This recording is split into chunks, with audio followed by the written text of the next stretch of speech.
Well, I think it's really difficult to get going in music. I'm lucky because I was just obsessed by it, you know. I was almost kind of crazy, you know, and just that's all I wanted to do. But I think I've been lucky because of the time that I was in, you know, because when I was starting out in the 70s, jazz guitar was kind of having a real good period. Yeah. But I think it's always difficult to play jazz. You know, it probably always was. There's always some other stuff that's, you know, selling more and all, you know. Was getekend Jon Scofield. Dinsdag 14 april jongstleden deed deze wereldberoemde Amerikaanse jazzgitarist Nijmegen aan voor een eenmalig concert in LUX. Hij speelde er een zeer indrukwekkend concert met de uit Kent in Engeland afkomstige rhythm and blues pianist Jon Cleary.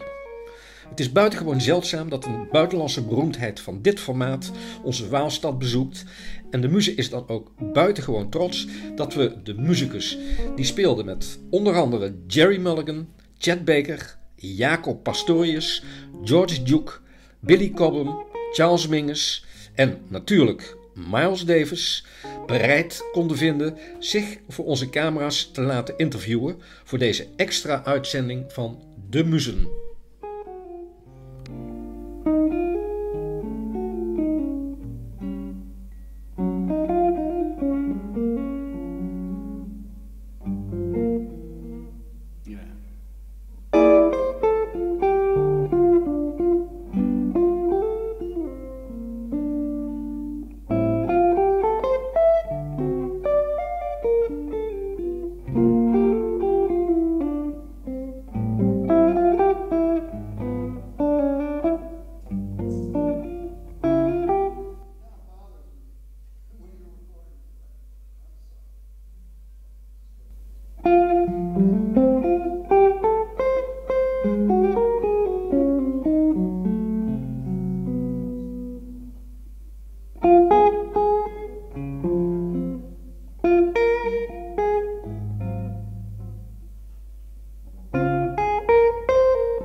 it was when I was 11, my mother said, maybe you want to play the guitar like you like music on television. My parents weren't so musical. But, this was just the very beginning of, like the Beatles just came on television. When I had my first guitar, I saw them on TV. And it was that time. And folk music, and I just thought guitar was a cool thing, and I liked music. So it was the so-called British invasion. Yeah, and just pop music of the day and, the early 60s. And British invasion, sure. Yeah. But I actually got my first guitar a few months before the British invasion. Okay. So it was kind of folk music, really, in the beginning. The Kingston Trio and Peter, Paul and Mary and all this very commercial folk music. I was 11, But did you come out of a very musical family? No, not particularly. My parents liked music, but nobody played an instrument or anything. So you decided, well, you played the guitar in the beginning, and you decided very soon to study it? Well, I took little lessons from the local guy, and then, I played in local bands when I was very young, and I really got interested in music. And then I got a good guitar teacher who was a jazz guy, and then probably when I was like 16 or something, I said, boy, I would like to be a musician. That's what I would like to do more than anything. Yeah. But if I'm well informed, you also had a little classical training, isn't it? Not really, no. Just a little bit. I would play some classical pieces, but I really studied jazz. And after high school, I went to Berkeley College of Music for 2 years, Okay, was the gig that you, at a certain moment, did with Jerry Mulligan and Chet Baker one of the first real gigs? Yeah, it was. I was really lucky because I was in Boston. I had gone to school for 2 years and I dropped out, and I was playing around. There were a lot of good players in Boston. There were little jazz gigs or small clubs, but the drummer Alan Dawson recommended me to Jerry. Jerry came to town and wanted to get a local rhythm section, so I played with him for a week. And then he said, listen, I'll call you. I might have some more gigs. And I was thrilled. I was so thrilled to play with Jerry. I loved him. And the next gig he called me for was when they had this special concert with Chet and him. That was the very first recording I ever made. Yeah. Was it your gig with Billy Cobham and George Duke that was the premiere, I would want to use that word, for Miles Davis later? Yeah, maybe so. I mean, it was, when I was playing with Mulligan, and then I got the gig with Billy Cobham, and I had to quit Mulligan, who I'd only played with for a couple of months, because Cobham at that point had this steady thing. And we toured nonstop for 2 years, and all over the world. He was very popular then with his band, and the Brecker brothers were in the band, and that was the beginning of me playing fusion, Yeah. And did Miles see you with that band? I don't know. He never said that he did. Miles saw me with the Dave Liebman Quintet in like 1980 or something. Dave had a gig at a little club in New York, and Miles came down. He heard me. But then I didn't play with him until 82. I know. Bill Evans recommended you. Yeah, Bill said, get this guy. And I guess Miles remembered that he had heard me. I don't even know. But yeah, Bill got me the gig. Yeah. Well, I presume those 3 years in the band of Miles Davis are, one way or another, very important for you. Yeah, because first of all, I got to play with my favorite, Miles. I was studying his music and the way he played, to try and learn about jazz from his lines, and he had a special way, and everything, the way he organized his bands, and I would go hear him all the time, starting with the bands that he had with Keith Jarrett, and Jack DeJohnette. Yeah. And so I was a super fan, but I was old stuff too, and so to get to play with him was a dream come true. But then all the people in jazz at that point were really watching Miles to see who was in the band, and so I was able to, I got well known in jazz from just playing with Miles. All of a sudden everybody took me seriously.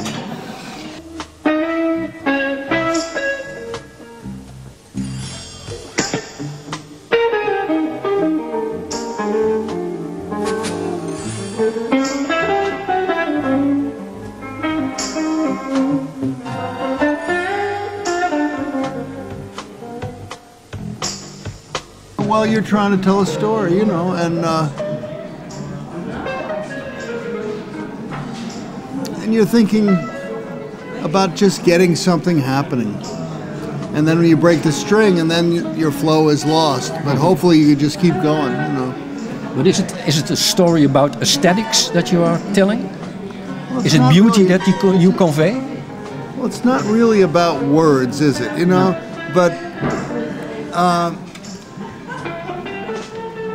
I don't know. I'm just trying to play good. Yeah. You know, I'm trying to play what I consider good. I've spent, like all jazz musicians, I've spent many, many years appreciating what I like in music, and I'm trying to get that happening.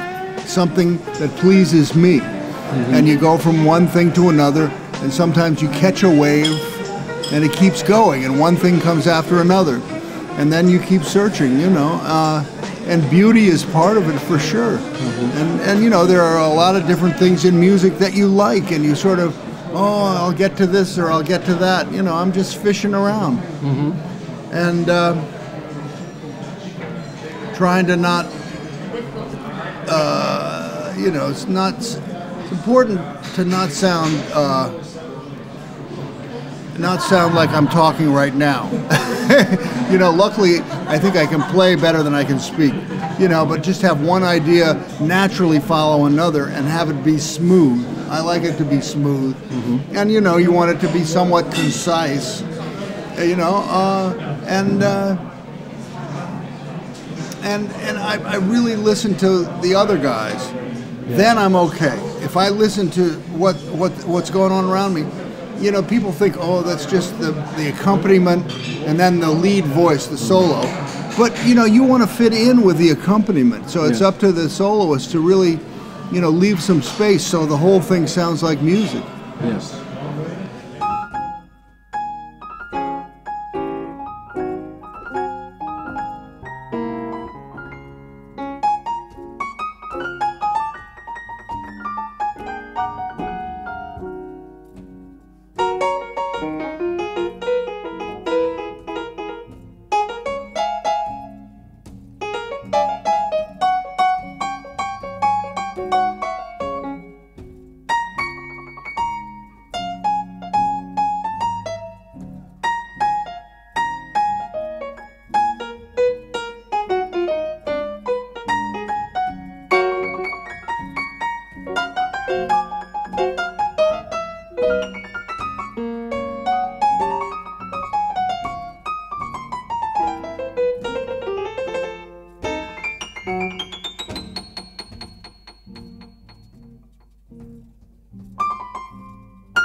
Maybe now to this project with Jon. Yeah. I read somewhere you know Jon from 2008, but you knew his music. Actually, I knew him before that. We met way before that because of mutual friends, you know. But and I was aware of his music and really liked his music. But in 2008, I wanted to do a record in New Orleans with some New Orleans musicians and do all gospel tunes. And talked to Jon about it, and he was up for it. So that's when we really started to work together on that project. And that was with the band, isn't it? Yeah, that was with bass and drums and a few different guys. Yeah. And how come did you decide to do? Well, after we made Piety Street, that record, we toured a lot for over a year. Did a lot of gigs, came to Europe a couple of times, went to Japan, went to South America, played in the States a lot, and we got pretty close. And then about a year and a half ago, we were both the guests of this band called Soul Live at one of their concerts. And they have different guests sometimes. And so we were trying to figure out what we were going to play, all of us. And I said, let me and Cleary play a duet. So we played this old spiritual, Walk With Me, just the two of us. And he sang it, played piano, I played guitar. And I thought, wow, this could really be something, just the two of us, because he's like a whole band, plays all the parts on the piano, you know, and he's such a great singer. So then I said, let's try it, and here we are. Okay. And what kind of material do you play? Are that traditionals or standards? On this right now, because this is the first tour we've ever done together, we're playing really standards, R&B standards. A lot of Little Willie John songs, which are from the 50s, you know. He loves Little Willie John, you know, some Professor Longhair stuff. Some, we even have a Jelly Roll Morton tune that John arranged. And we're playing some songs like Stardust and stuff that John actually learned from old R&B recordings, but they're standards, you know, so they're jazz songs. I know them as jazz songs. Okay, yeah. And there's still also room for improvisation, I presume? Yeah, I'm going to improvise on everything. Okay. Yeah. And we play a lot of what you might call blues. Okay.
Thank you.